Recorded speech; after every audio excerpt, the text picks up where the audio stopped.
Om Namo Bhagavate Vasudevaya.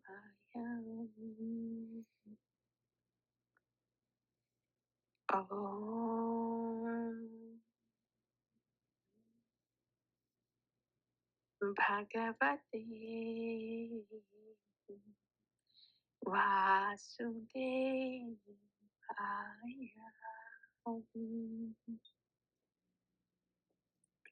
Shri Bhagavan Vacham vihāya kāmān sarvān pumāṁś carati niḥspṛhaḥ nirmamo nirahaṅkāraḥ śāntim adhigacchati.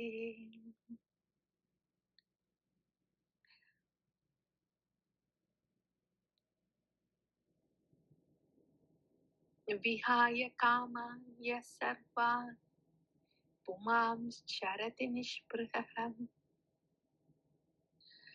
nirmamo nirahaṅkāraḥ śāntim adhigacchati. 2.71. Vihāya kāmān sarvān pumāṁś carati niḥspṛhaḥ nirmamo nirahaṅkāraḥ śāntim adhigacchati.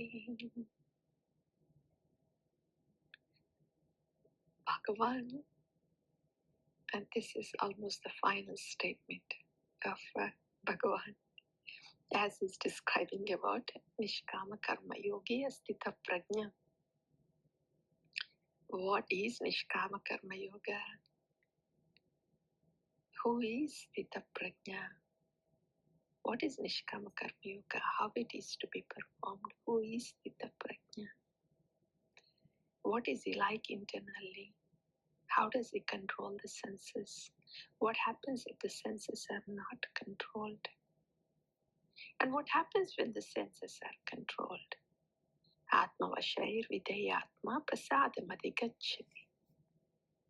When the senses are controlled, being vidayatma, then prasadam adhigacchati. The prasad means attracted, accumulated. When one becomes vidayatma, in this way, when one performs sadhana bhakti, becoming vidayatma, one starts accumulating mercy. One gets mercy and starts accumulating it, and this mercy that is attracted and accumulated is the fuel to propel the bhakti. That is the fuel. This is why bhakti happens. Everyday bhakti is happening.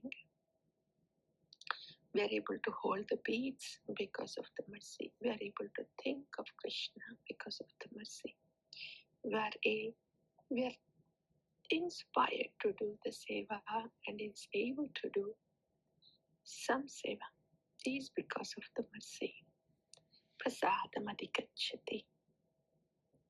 In this way, the whole sadhana bhakti is happening because of the mercy. Initially, we don't realize that. The bhakti looks very difficult, as if we are doing everything. We are sweating hard. We are making. We are really molding ourselves, and we are doing this upstream swimming. When we think we are doing kartritva, then it becomes, because I'm working hard, because I'm doing bhakti, and I have to continue doing bhakti. If I don't do it, how this bhakti will happen? I should somehow push it. Kartritva. When we think this bhakti is happening because of our efforts, it gets very heavy, heavy to carry. How long can we walk with so much heaviness carrying on the head? I am doing this bhakti, and if I don't do this bhakti, this will not move forward. So that heaviness in the head is because of kartratva. But as we are hearing, prasadam adhigacchati, we are simply attracting the mercy of Bhagavan, and it's the mercy that is carrying us. We are not carrying bhakti, we are not doing bhakti, it's the bhakti, it's the mercy that is carrying us. Like that. Then Bhagavan is saying,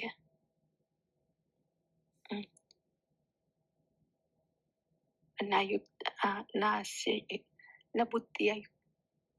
buddhi ayuktasya na cha ayuktasya bhavana. When the intelligence and bhavana is not in me, where will be shanti? And if there is no shanti, where will be sukha? So your buddhi should be in me and your bhavana should be in me, says Bhagavan. So now Bhagavan is speaking about how can peace be achieved. And only when there is peace, there will be happiness. When the intelligence and the mind is in Bhagavan, then there will be peace. Of course, after that, he has described how Asthita Prajna is not agitated. When not agitated with the gush, that comes from within. He remains full with Krishna. And that's how he can control the gush, the agitation.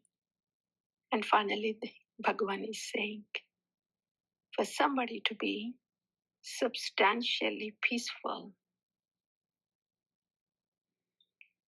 unshakably peaceful, then vihāya kāmān sarvān pumāṁś carati niḥspṛhaḥ nirmamo nirahaṅkāraḥ. It's almost unbelievable that Bhagavan is saying this in the second chapter. Unless one is nirmamo nirahaṅkāraḥ, and there is no nirmama minus nirahaṅkāraḥ, aham karoti kartatva. So when one has no kartatva, no ahamkara, aham karoti, and nirmama, this I-ness minus. When one is free of this I-ness and minus, when one is free of this kartatva, aham karoti, and vihāya kāmān sarvān, vihāya kāmān, let go all the desires, let go, giving up all the desires. Vihāya, yes, sarvān, sarvān is all. So giving up all the desires. Pumāṁś carati niḥspṛhaḥ. When a person giving up all the material desires, carati niḥspṛhaḥ, and is living, conducting himself niḥspṛhaḥ, there is no spṛha. There is no spṛha that there is anything material around, not conscious of anything material around. Niḥspṛhaḥ. See, when there is, when we want something from this world, when we are expecting something from this world, when we want something other than Krishna, And then only we will become very śāntim of this material world. Krishna will be a very faint background. Everything else will be right on upon us. Everything about this material world, everything will be upon us, on us. And Krishna will be somewhere faint, very faintly present in the background when we want something from this world. That's when we become śāntim of this material world. What we want, that will stare at us. That will be in the spotlight. If we want something from this world, then the whole world and the matters of this world will be in the spotlight and will be in our head. Whatever is there in the head, that only the emotions that are pertinent, the relevant emotions will be there in the heart. So when we want something from this world, then we become śāntim of this material world. But when we don't want anything from this world, nothing from this world, vihāya, kāmān, no desires of any sort from this world. Zero expectations from this material world, not at all interested to get anything from this world. Vihāya sarvān kāmān, pumāṁś, carati, niḥspṛhaḥ. And when we don't want anything from this world, we don't even think of anything of this world. We don't even think what to speak of indulging in that. We don't even think. In other words, the material world doesn't even exist for pure devotees.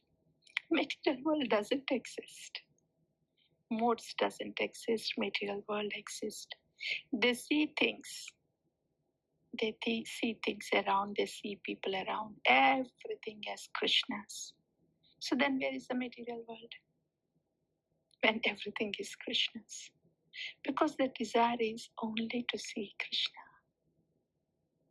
And only to serve Krishna. Please Krishna.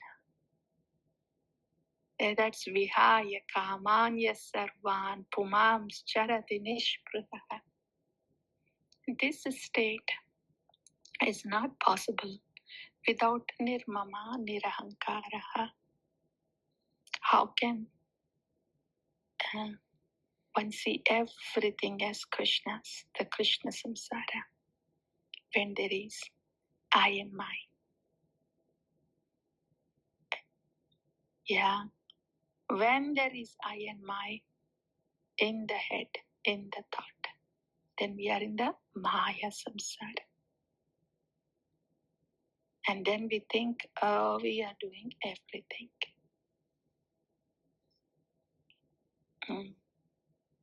And when there is vihāya, kāmān, sarvān, when there is only Krishna and wanting to loving serve Krishna, when there is desire, when the only desire is to see Krishna and to want to serve Krishna, has such great attachment for Krishna and niḥspṛhaḥ of this material world, then one is situated in the Krishna samsara.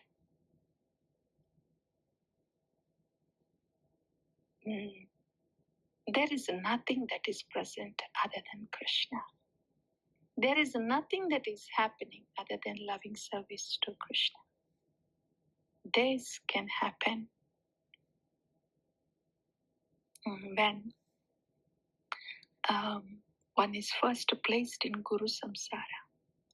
The I-ness and my-ness can only be replaced, can only be conquered, and with Guru Prasada. Because it's the Guru that gives us Krishna, we cannot acquire Krishna. It is to be given by Sri Guru. So in the Guru Samsara is Krishna, then that's Krishna Samsara. That is nirmamo nirahaṅkāraḥ. Otherwise, there is no way of becoming nirmamo nirahaṅkāra. One cannot artificially think or shed off this I-ness, minus. It can only be possible by Guru Kripa. Guru Kripa. Guru Kripa. With the Vani of Guru. With the Shabda Brahman. The Shabda Brahman gives us Chakshudan Diluje. The Shabda Brahman is the Guru Samsara which gives Krishna. Then one will see only Krishna. One will hear only Krishna. One can think of only Krishna. Krishna, Krishna, Krishna, Hare Krishna, Hare Krishna. Krishna, Krishna, Hare Hare, Hare Rama, Hare Rama, Rama Rama, Hare Hare. That's purely mercy of Sri Guru. And the Sandhini Shakti that places us in the internal potency. The Sandhini Shakti that wakes us up and makes us see Krishna. That is present everywhere at all times.